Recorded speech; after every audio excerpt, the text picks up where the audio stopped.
this beautiful venue to celebrate the milestones and achievements of Gardens for Wildlife Victoria Network. That includes all of you. It's an amazing effort that we've come to this place, and it's really exciting and wonderful. So thank you for all being here. I said to her, look, one thing I really, really want to get off the ground is Gardens for Wildlife. So thankfully I came back from maternity leave, and here she had a whole suite of volunteers, and it was almost starting. We're all encouraging people to create gardens that attract a lot of different wildlife, and we hope that people will accept all wildlife that comes and not just, certain things that they like. And that's one of the exciting spaces that the Gardens for Wildlife sits within, because every single garden makes a difference to the wildlife who are living there. But also collectively, over time, it grows to become a movement that helps shift some of those chronic impacts.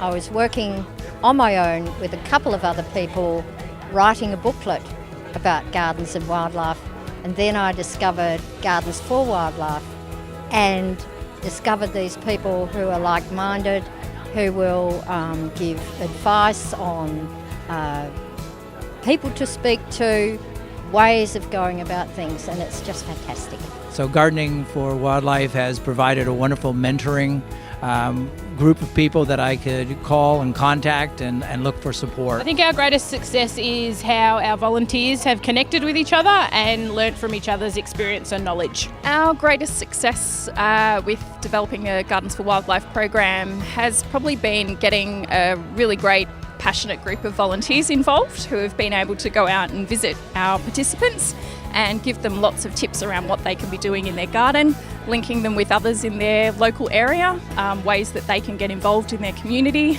I can't praise them enough in the role that they've played in making our program a big success. Gardens for Wildlife is a wonderful role model, I think, for engaging individual residents who may not have very much understanding about how precious and wonderful and beautiful our local wildlife and biodiversity is.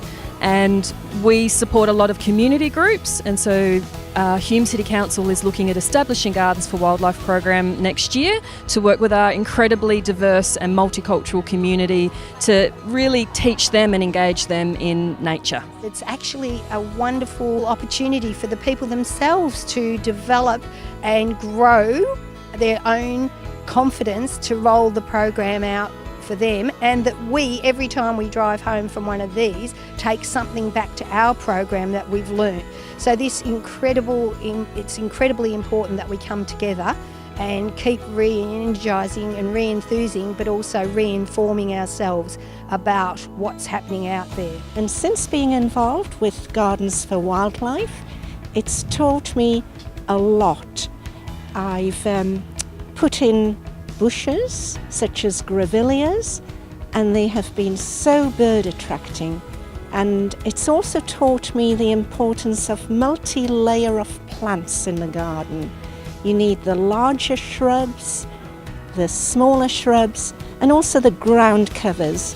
I've got some beautiful native grasses, and there's many skinks and small animals that live in the grasses. When I left, Nadine and Laura were just starting up the network, and now to come here and see how it's grown and all the different organisations and councils and volunteers that are involved is really inspiring, and it's really holistic rather than it just being councils, and I can see how far it's going to travel, and it's only the beginning. I've been able to begin some research on the dynamics and impact of the network itself, and have found some just remarkable contributions in the context of providing role models, providing social connection, people being excited about being able to make an impact, a personal impact on preserving wildlife for future generations.